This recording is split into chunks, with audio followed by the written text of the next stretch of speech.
Hello. These are 5 short stories from my life and how they relate to Labour policies that could improve the lives of millions of people. Vote Labour. There we go, I said it up front. For my media audience who want more of my video game hot takes, I have a video on Fallout New Vegas coming out in about 2 weeks. There won't be any relevant visuals to this one because there isn't enough time to really produce them before the election, so it's really intended to be consumed like a podcast, just listened to, and shared with your friends because we need everybody out and voting Labour. Here we go. Healthcare. When I was only a few months old, my father was diagnosed with cancer in his brain. The effect this had on my family, and continues to have, cannot be measured quantifiably. It consumed enormous parts of my childhood and early adulthood, and will inevitably have a lasting impact on me for the rest of my life. Having a parent require care from the rest of the family is something I have come to believe is inconceivable to a lot of people with 2 healthy parents. It's not like having 2 parents. It's not like having just 1 parent.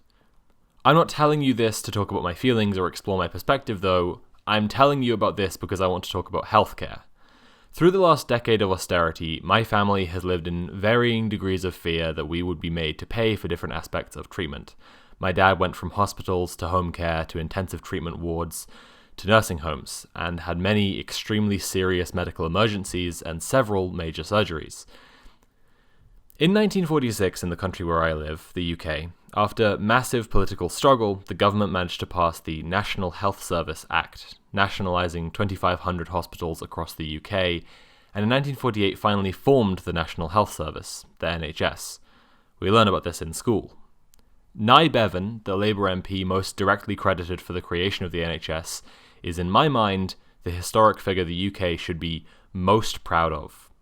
I've heard other people describe the NHS as the single greatest human achievement in history, and I am inclined to agree.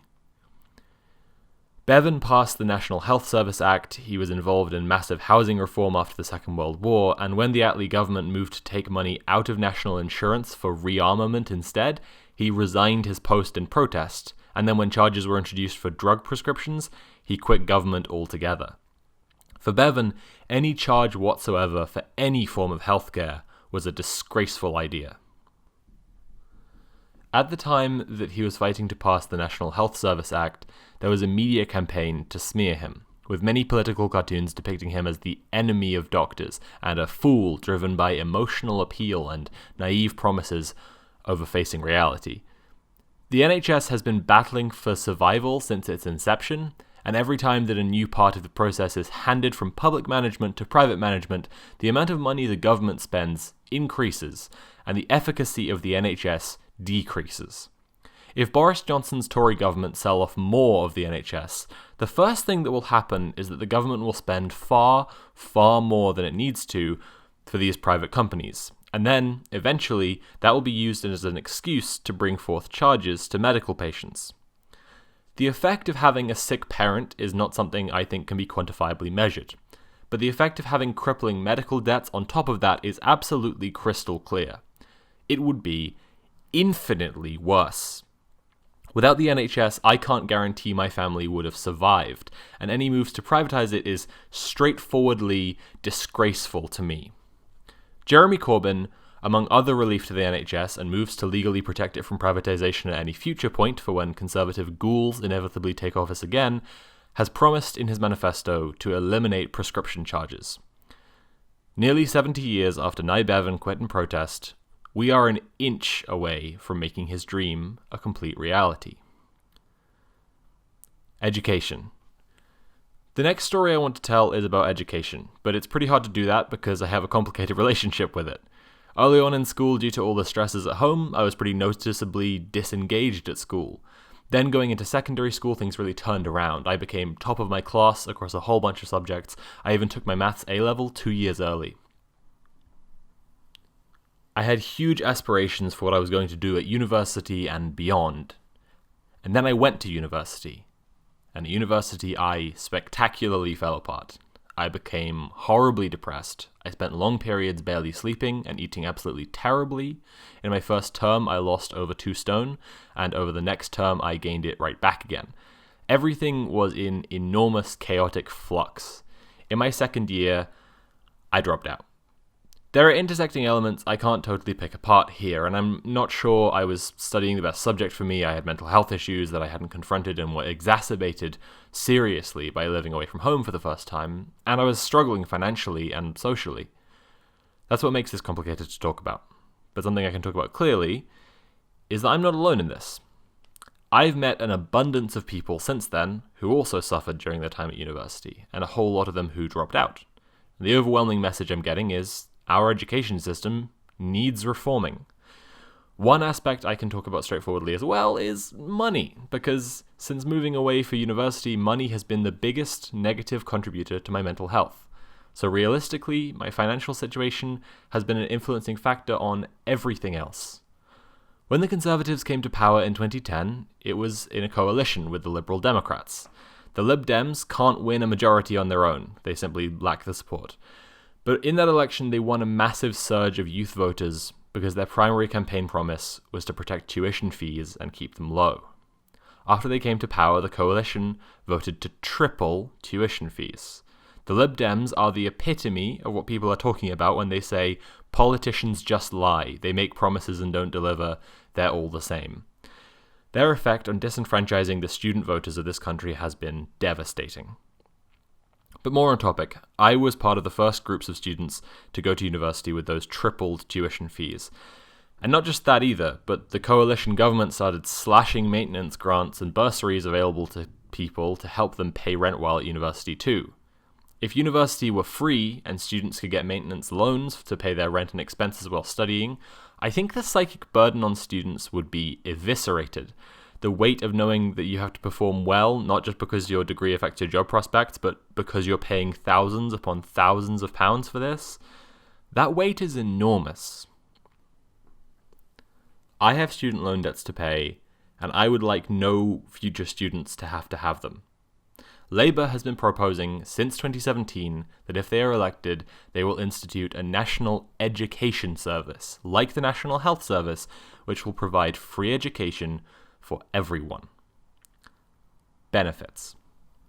One of the most infuriating things about living in this country is hearing political discussions around benefits from people who have never been on benefits, in most cases could never imagine being on benefits, and even more than that, could never imagine anyone they even know being on benefits.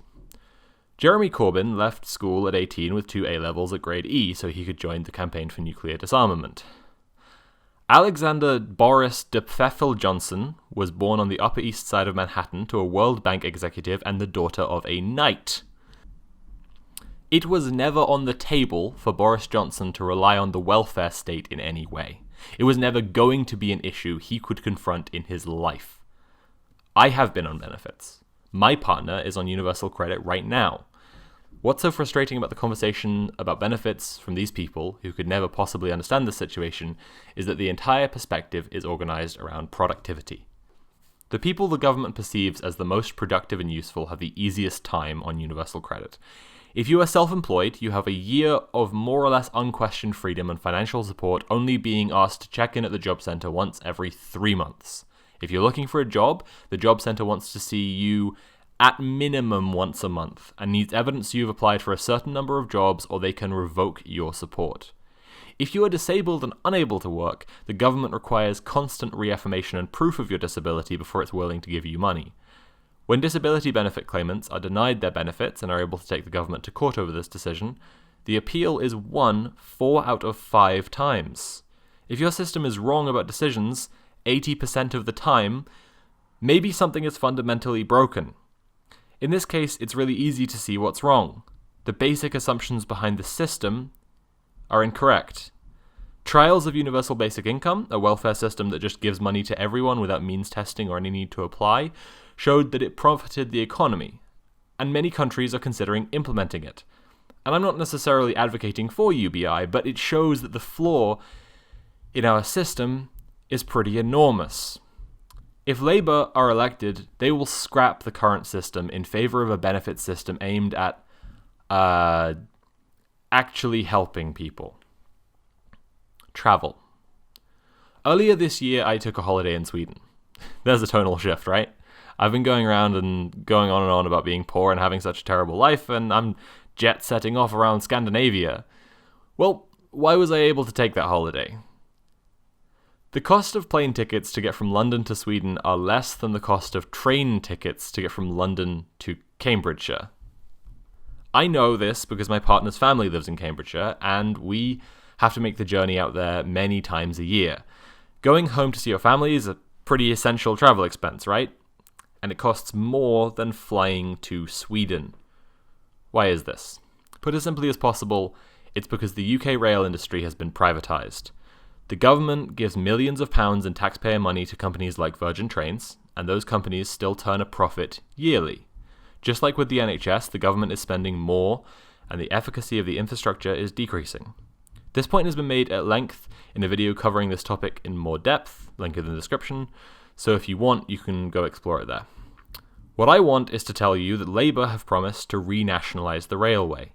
This would mean the government wouldn't have to pay a contractor to operate its existing rail infrastructure for it, the prices of tickets would go down, and most very likely, the trains would actually run better. Fine, I can't guarantee that last one for certain. You can never predict that there are going to be leaves on the track. But I can guarantee the price of a ticket home to see your parents will become less than a ticket to go see historic Stockholm. The environment. The last story I want to tell is about climate change. But I don't have one. I haven't really noticed climate change. I've noticed pollution. Sometimes the air in London is so thick with it the local government has to offer health warnings to stay inside. I've noticed the summers being a bit hotter, I think, maybe. But I haven't noticed flooding, hurricanes, mass extinction, oil spills, polar ice cap melting, or droughts. And I wouldn't, because I live in the UK. I'm a white person living in London, and I'm not going to be hit by the worst effects of climate change for a while. I'm certainly not going to be hit by those effects until it is way, way too late to do anything about it. If you are also someone living in the UK, or Europe, or North America, and you're saying that because you haven't noticed climate change, it must not be happening, there is no polite way for me to say this. Get your head out of your ass. You won't notice it, but it is happening. I'm not asking you to stop using plastic straws or buy shoes made out of recycled trash, to go vegan. I will be asking you to do those things if nothing else is done, only I won't be asking you. There just won't be any of the things you like anymore because of the climate emergency. I'm asking you to vote Labour, so that they can act on the ecological catastrophe facing the planet Earth right now. Labour is planning its own equivalent to the Green New Deal. Titled A Green Industrial Revolution, it seeks to undo some of the damage our country has done to the planet, provide green jobs, and make Britain entirely carbon neutral by 2030. They will also realistically need to give aid to poorer countries to help them tackle their carbon emissions too. Those countries are that way because of colonialism. They're poor because of white people. They're producing more pollution because rich countries outsourcing cheap, dangerous labor to them. If you think we can save the planet without helping the poorer countries, you need to grow up. That's it. Those are my stories. Thank you for listening. If you aren't convinced by what I've said, I have two things for you to do. Firstly, listen to the stories of other people whose lives would be changed by these policies. And secondly, actually just read the Labour Manifesto. It's fully costed and implementable, and it's packed with policies like these that will change people's lives for the better. The Tory Manifesto, on the other hand, proposes giving more power to police to confiscate the caravans and other possessions of Romani travellers, because the Conservative Party is a deeply racist institution that is creeping towards genocide against ethnic minorities and the poor all the time. If you were convinced and you want to help, there's also a couple of things you can do. If you have your own platform, your own channel, a big following, do what I've done. Tell your own story as it relates to some Labour policies. I guarantee there are some that would have improved how your story turned out. And if you don't have a big following, you can comment underneath this video and tell your story there. Please do. I encourage it. Thank you for listening. I have one more thing to say before I go, but it's just a channel update, so skip it if you don't care. In my last video, I made a joke about the Proud Boys shop being hosted by Squarespace. I have contacted them, and that is in fact not the case. Hands up, that was My bad, I should have researched more carefully. It appears the shop is instead using Cloudflare and WordPress, so if you want to contact them and ask them to remove a website that funds a known domestic terrorist group, hey, knock yourself out.